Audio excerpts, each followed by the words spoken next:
De la provincia de Santa Fe está con nosotros el diputado Roy López Molina. Diputado, gracias por venir. ¿Qué tal? ¿Cómo están? Gracias por invitarme. Bueno, a ver, ¿cómo estás viendo este panorama realmente muy preocupante? Recién lo charlábamos con el senador Emilio Jatón, hablábamos de lo que fue la reunión con algunos legisladores del gobernador. Aparentemente habrá una reunión con el presidente de la Nación también en la búsqueda de recursos y de fondos concretos para paliar la situación que está viviendo la provincia. ¿Cómo estás viendo este panorama? Con mucha preocupación. La verdad que a mí me tocó hace unas semanas estar recorriendo tanto la zona de la cuenca lechera, la zona de Rafaela, y terminé mi recorrida en la zona de San Javier. Y uno se da cuenta de todo lo que falta en un contexto donde las economías regionales están pasando momentos difíciles. Si a todo eso le sumamos los cambios climáticos y el exceso de agua, hace que la situación sea de supervivencia y catastrófica. Yo creo que acá hay que trabajar en conjunto, creo que gobierno provincial y gobierno nacional tienen que poder encarar obras que son de un costo altísimo, plurianuales, pero que en definitiva son necesarias. Ahora, si esa plata llega, esa plata se tiene que invertir en obras de contención de arroyos, porque en definitiva Santa Fe se encuentra en el índice más bajo de obra pública de la última década. ¿Cómo es eso? Santa Fe terminó el año 2015 con los índices de obra pública más bajos de toda la década. Eso básicamente porque la administración, sobre todo la de Bonfatti, aumentó el gasto corriente, que básicamente el gasto en salarios, en sueldos, más de un 90%, y redujo tremendamente lo que son los gastos de capital o la inversión de capital, la obra pública, menos del 10%. Con ese porcentaje tan pequeño de dinero destinado a obras, es muy difícil emparejar la situación de la provincia, que lo que necesita es obra pública. Hablábamos de contención de cursos de agua y prevención de inundaciones, pero pensemos también en cómo están nuestras rutas.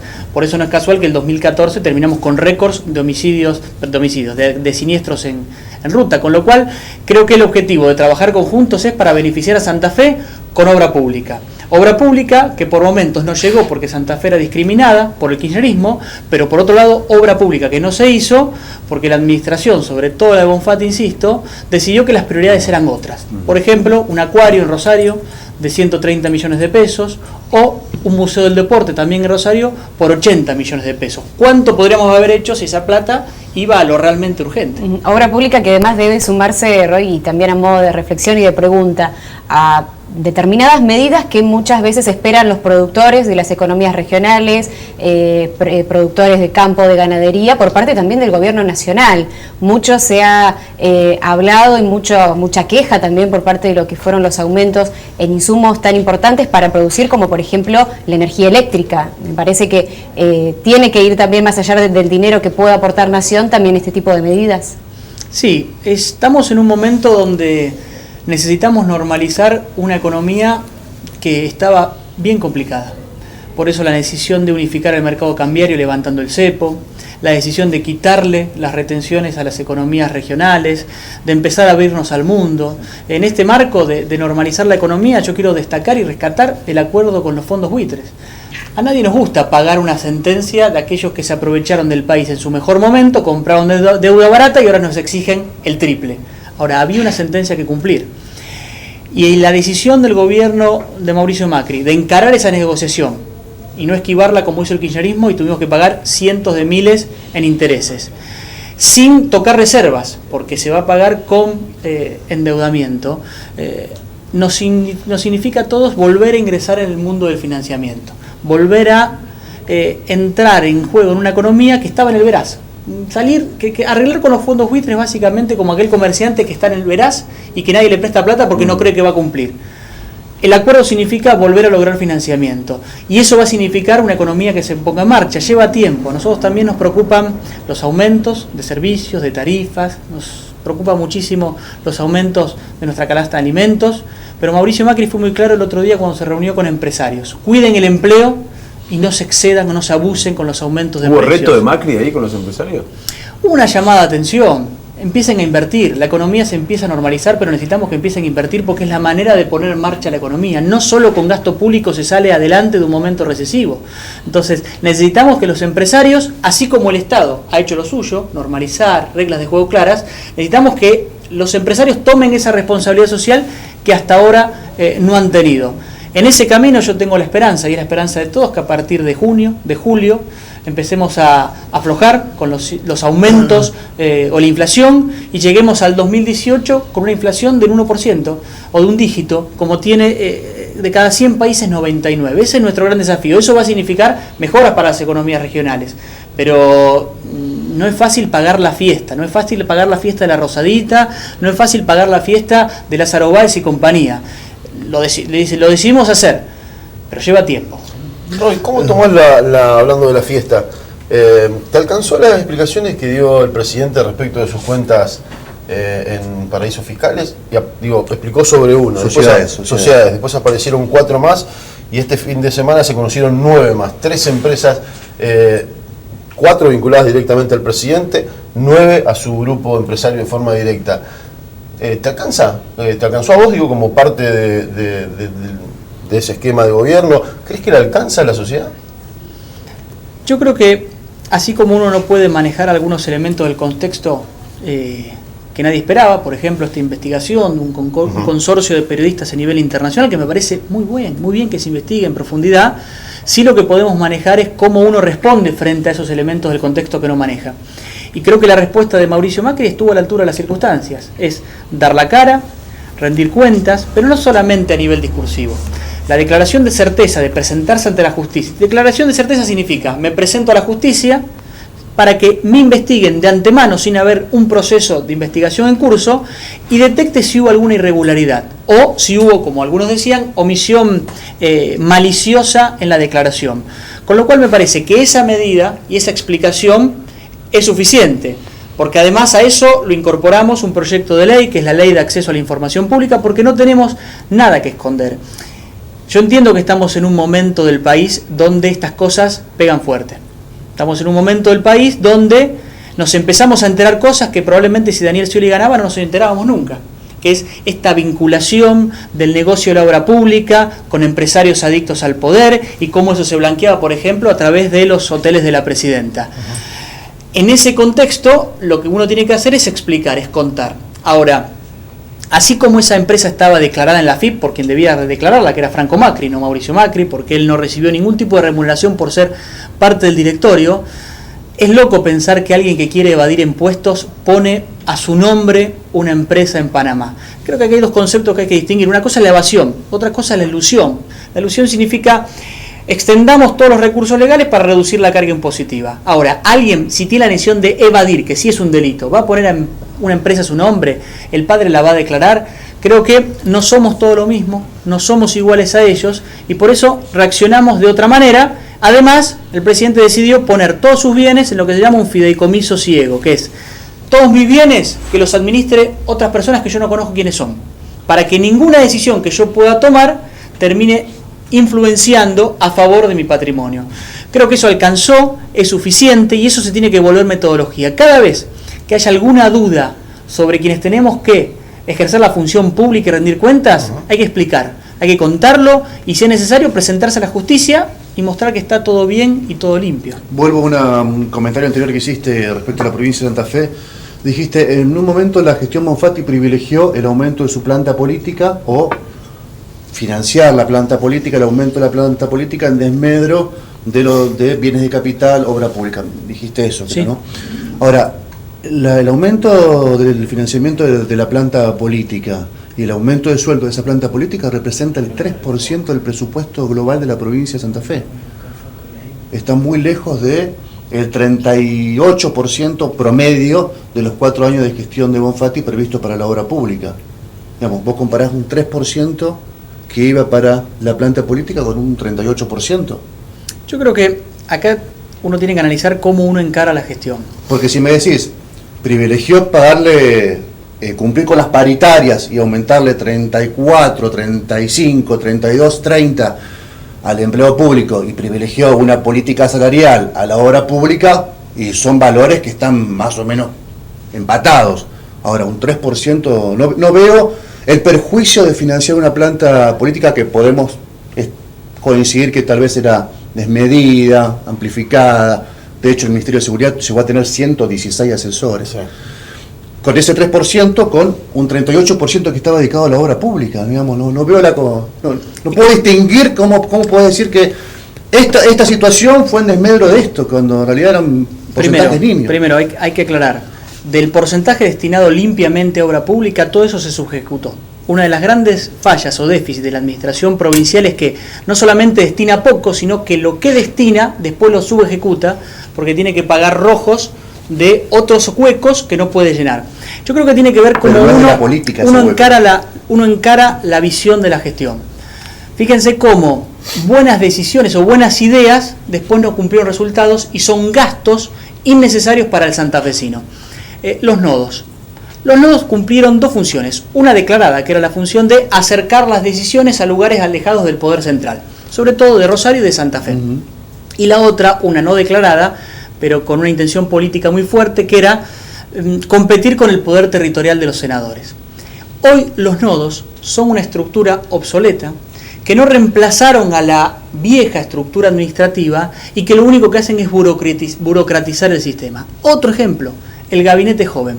Armar un gabinete para que los militantes del Partido Socialista se diviertan jugando a la política y la gestión no me parece sano y no me parece correcto.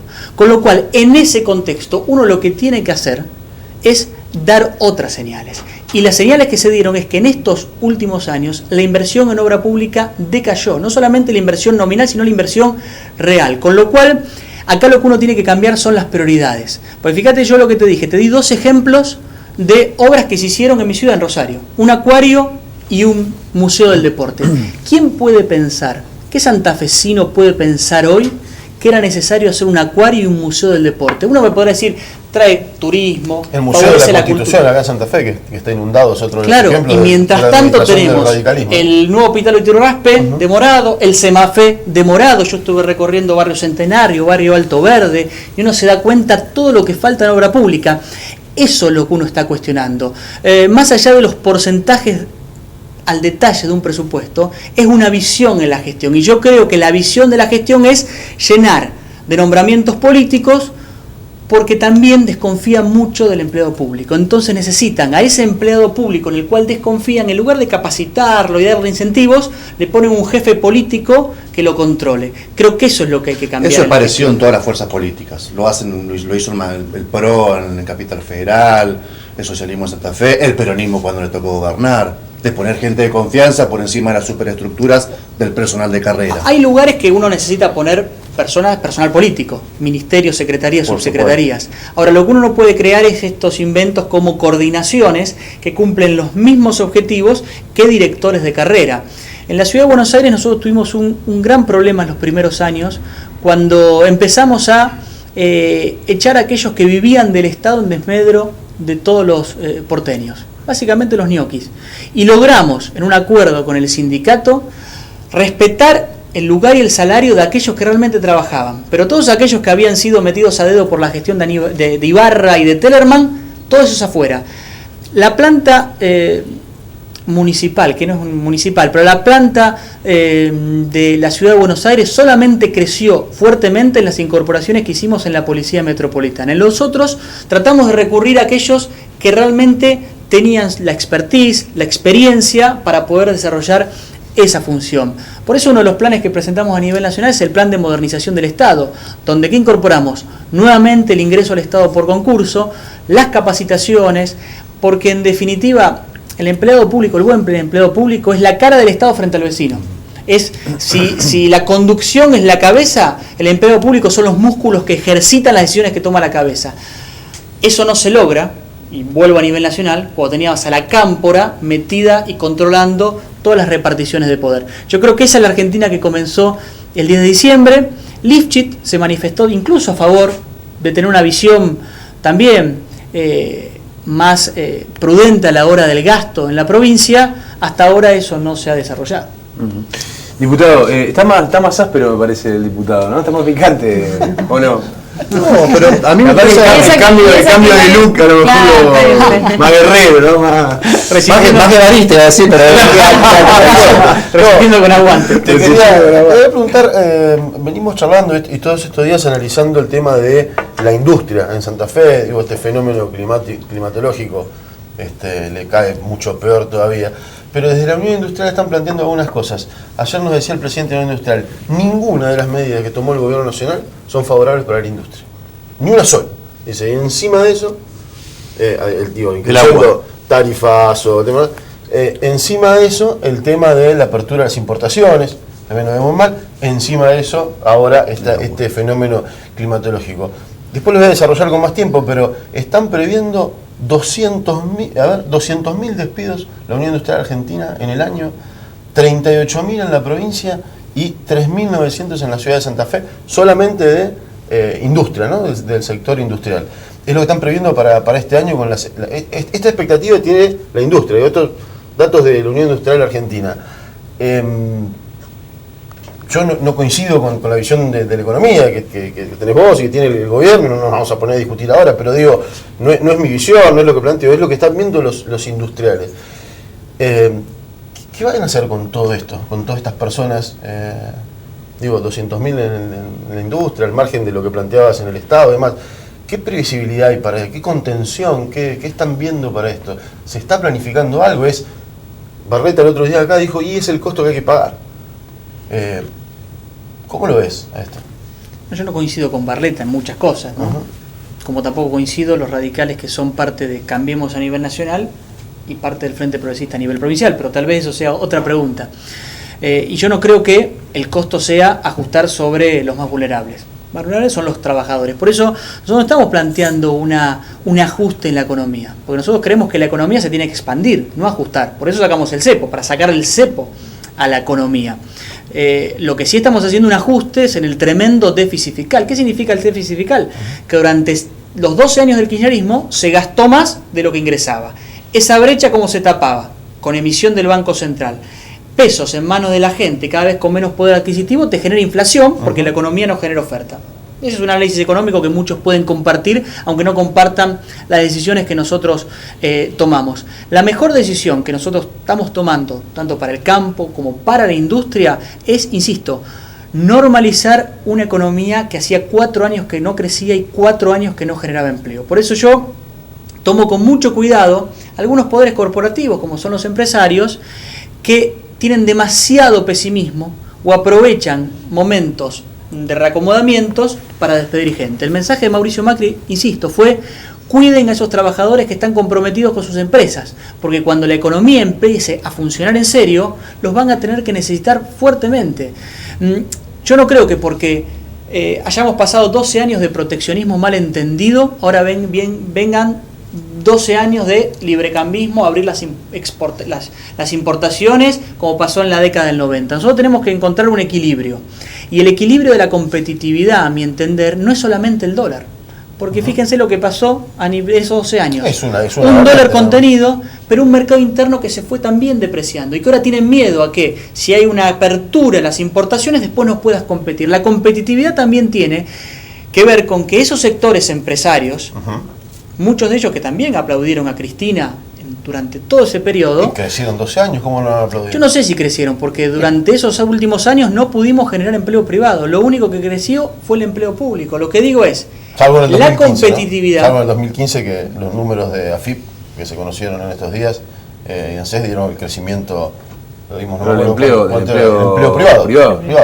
En 2015 creció la economía y creció el empleo. Yo lo que tomo este concepto, digo, para ser competitivos hay que tener un mercado cambiario bien administrado. Creo que lo que está haciendo en este momento el Banco Central, el Ministro de Economía, pero también ser competitivo significa fortalecer nuestro mercado interno, no encerrándonos y mirándonos el ombligo. Por ejemplo, incorporando tecnología, porque muchos de esos empresarios que se quejan de la apertura relativa al mundo, después te dicen, por favor, liberame algunos insumos que tengo que incorporar a mi empresa. Entonces, lo mejor que podemos hacer para la industria es normalizar la economía, bajar la inflación, incorporar tecnología, porque eso nos va a permitir competir en condiciones de igualdad con el mundo. Y no solamente que la variable de ajuste sea un dólar alto o un dólar bajo. Sí, yo creo que ese es el camino. Y la esperanza nuestra está, primero, en ser muy claros y en explicar estas cuestiones. Porque yo sé que hay muchos santafesinos que en este momento nos escuchan que están preocupados, porque la inflación de los primeros meses, influenciado por las tarifas, fue mucha. Ahora, nuestro gran objetivo es terminar este año de mejor manera que lo empezamos. Para eso había que tomar medidas complejas, antipáticas, dijo Mauricio Macri. No que no nos importa el costo. Por eso, porque nos importa esa gente que está en situación de vulnerabilidad, el sábado Mauricio Macri presentó un paquete de medidas que está apuntado a ello. Ampliar la asignación universal por hijo, sumando a los monotributistas y a los trabajadores temporarios, compatibilizar la asignación universal por hijo con otros planes provinciales, actualizar el seguro de desempleo, devolver el IVA a los jubilados y a los beneficiarios de la asignación universal por hijo, ayuda económica directa para este mes de 500 pesos. Son medidas que dicen, bueno, no nos olvidamos que la inflación pega más duro en los sectores más vulnerables, trabajadores y estudiantes, y para eso son las medidas. El gobierno que viene no es un gobierno ni conservador ni liberal, es un gobierno con una tremenda sensibilidad social, pero que tiene la responsabilidad de hablar con sinceridad y decir, nos hicieron creer que estábamos en un mundo que no era real y que esa fiesta se terminó y alguien la tiene que pagar. Gracias, diputado, por venir. Gracias a ustedes.